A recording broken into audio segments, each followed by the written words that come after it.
It's a big race this weekend, the Coke 0400 at Daytona, otherwise known to many fans as Dale Jr.'s last chance to win.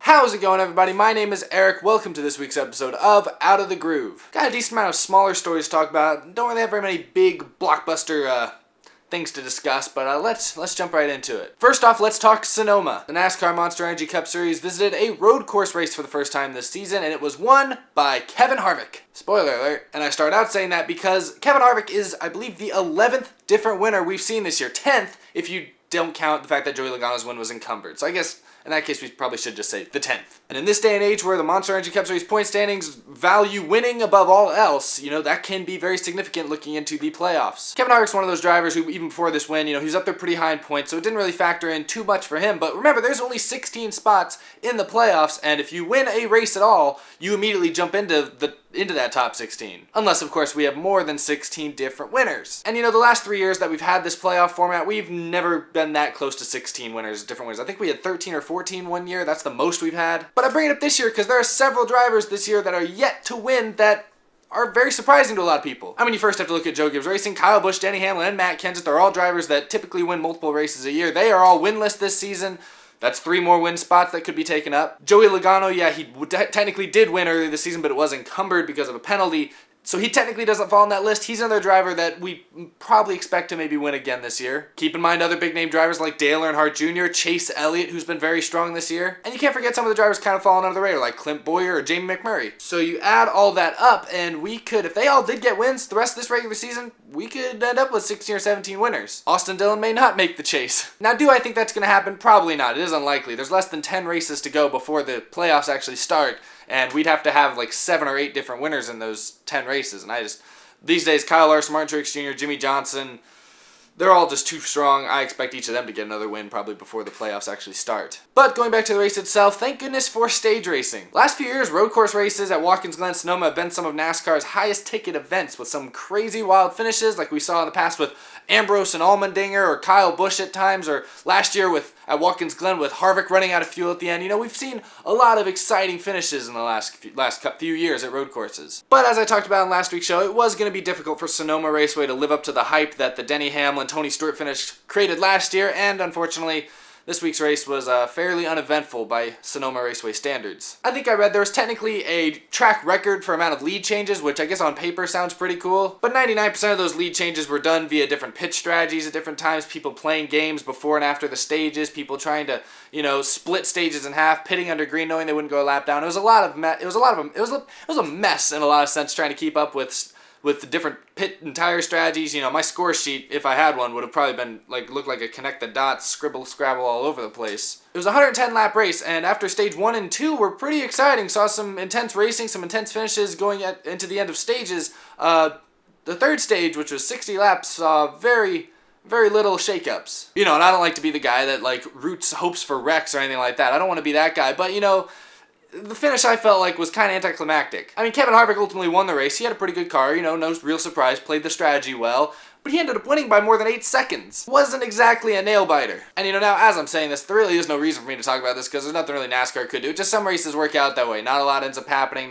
There just aren't always big shakeups at the front of the field. Nothing wrong with NASCAR. It's just the way it goes sometimes. So there's really no reason to be talking about it, but I guess I just feel like I have to. Looking at the chase bubble, it was a big day for Clint Bowyer. He took that battered, defeated-looking 14 car and drove it to a second-place finish, which helped bump him from technically being the first guy out of the playoffs into now the first guy in. He and Matt Kenseth still neck and neck for that final spot right now, with all the winning drivers behind them currently up in the top 10. Tough result for Martin Truex Jr., who seemed to have a pretty good car, has always been good on road courses like Sonoma. He blew an engine, it appeared, and had, I guess, probably his worst finish of the year. Of course, that is after he won yet another stage. Truex winning so many stages these days. So not a terrible day. One thing I was kind of interested in seeing, especially after we saw them struggle so much during practice and qualifying earlier in the weekend, was how the young drivers, like the rookies like Eric Jones, Suarez, or Ryan Blaney, Chase Elliott, how they would fare at a road course when in at least a couple of their cases they'd never been to a road course like this before. Despite wrecking twice in practice, Chase Elliott drove home to an 8th place finish, so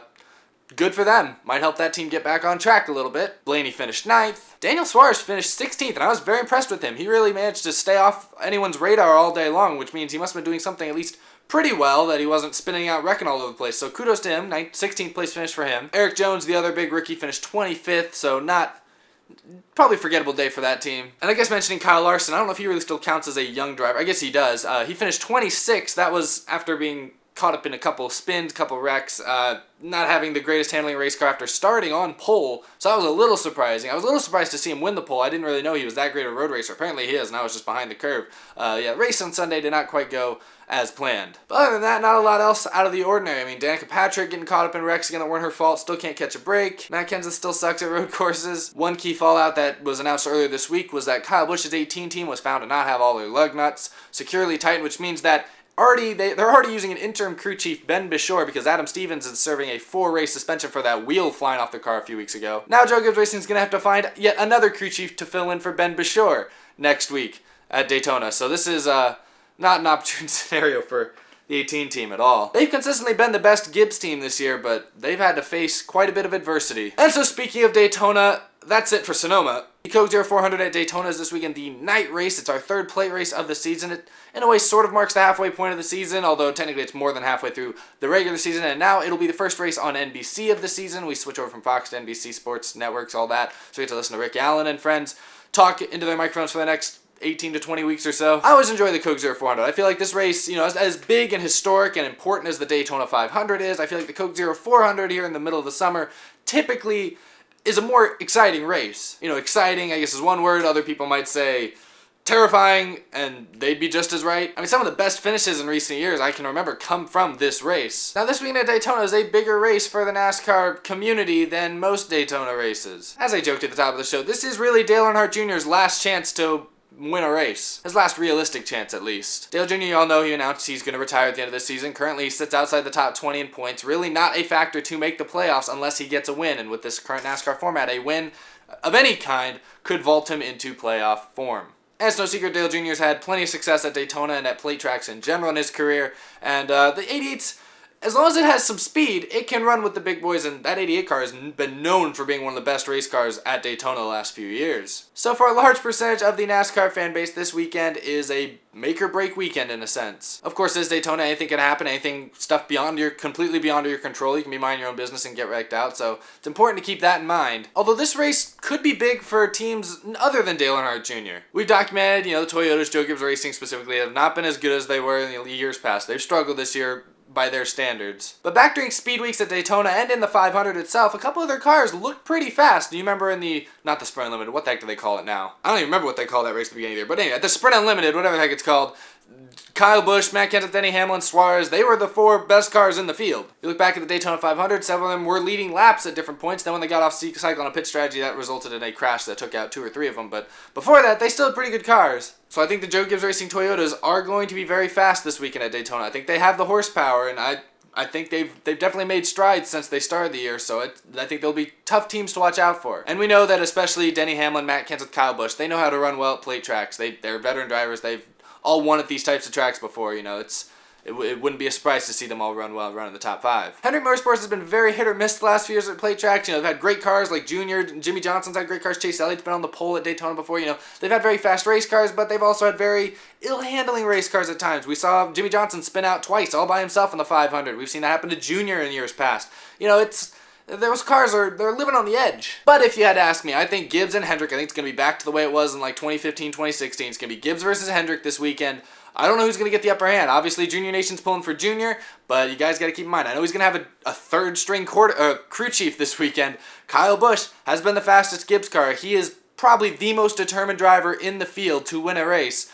Keep your eye out on that M&M's car. Like I started the top of the show with, with the way the playoffs are set up with so many drivers with wins, there can only be 2 or 3 spots up in the air for points, which means points racing is back. Some of these drivers that I've mentioned, like Clint Bowyer, like Matt Kenseth, like Eric Jones, like Denny Hamlin, like Joey Logano, a couple drivers they're pretty much on the bubble right now. If they're not able to get a win here in the last handful of races, it's all about getting the maximum amount of points, whether in stages, whether in the race itself. The point is not having a completely not having just a terrible weekend all around, salvaging something out of it. And that's where stage racing, in my opinion, is very important at places like Daytona and Talladega tracks, where you can often be taken out for stuff that you had nothing to do with. You know, it gives you the opportunity at stage 1, stage 2 to drive up and get a few bonus points so that if you are taken out later in the race, you still have a little something to show for how good you were. And so for those drivers that I mentioned, this is an important weekend in a lot of ways. Chances are, of the 4 or 5 drivers I just named, 2 or 3 of them are probably going to wreck out this weekend. Whether it be their fault or somebody else's fault, they're probably going to get wrecked out. So if there's drivers who don't get caught up in wrecks, this is a big weekend for them to potentially make up a lot of points or lose a lot of points to the drivers around them. So it's going to be interesting to look up. I almost wish this weekend, I know they won't because it's too early in the season, I almost wish they would show like they do during the chase, kind of like a grid on the side of the screen showing the point standings as they run, because I'd be curious to see how it fluctuates or how much it changes throughout the evening. And those 4 or 5 drivers I just talked about, I think are all very likely drivers to win. You know, this year, I think is the most competitive overall year in NASCAR, maybe ever, probably ever. If I have to pick one specific driver for this weekend, I'm going with, sorry Junior Nation, I'm going with Chase Elliott. Like I mentioned, I think Hendrick and Gibbs are going to be the 2 of the best teams to beat this weekend. You know, I think they're both going to show a lot of speed. Those Hendrick cars, like I said, have been hit or miss, but generally they do have a lot of speed. And Chase Elliott, I think it's only a matter of time. I think he's due at this point for his first career win. He's been really strong. That 8th place run at Sonoma was a little surprising. I think maybe that gives him some good vibes, some good, good feelings going into this weekend at Daytona. And it's a big race weekend. There's going to be fans. It's probably going to be a big crowd. Might be a sellout crowd. Wouldn't be surprised. I think Chase Elliott rises to the occasion. I think he gets his first win of his career and locks himself, more or less, into the playoffs. Whew. Anyway, I feel like this whole episode was just talking about predictions, just speculating in general, but that's okay. You know, you can speculate. It's sports. We like to speculate about things. That's half the fun. Let me know what you guys think about Daytona, about your picks, your favorites, what you think is how do you think this season's gonna shape up. Let me know in the comments. Thank you guys for watching. You can follow me on Twitter, all that. There's Patreon if you guys are able to support me. I really appreciate those of you who are able to go to Patreon and contribute, even if it's just a small amount. Really means a lot to me. Really helps me out in a big way. W Cup Series Season 8, Race 3 is up. It was at the Figure 8 track last week. Race 4 is coming very, very soon. I'm in the middle of filming it. Should be done by the end of this weekend. So expect that around the same time as Daytona. So double feature weekend, I guess. But yeah, anyway, guys, thank you so much for watching. Thanks for supporting the show. Really appreciate it, guys. Have a great weekend. That's all I got. See you next time.